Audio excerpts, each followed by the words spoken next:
Magkano po isang buko? 40 po. 40. Kasama ho yung laman o sabaw lang? Kasama po.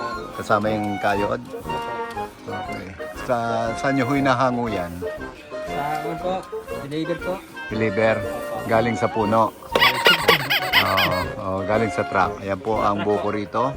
Only in the Philippines. Mabibili nyo po ng 40, equivalent to magkano ba? 50 cents. Okay. Ayan po ang buko, sabaw at yun po yung laman, kinayod. Meron po tayong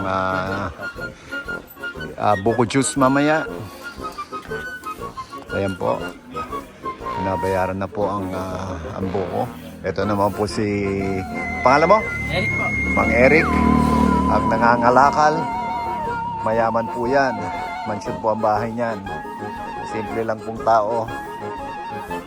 Kaya ho ni Mang ano. Anong pangalan niya, Manong? Rene po.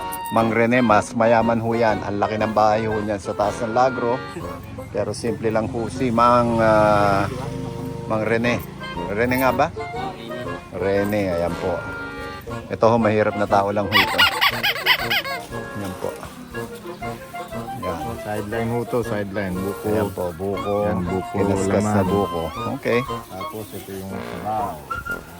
Ito po naghatid sa inyo ng balita. Tell us to that.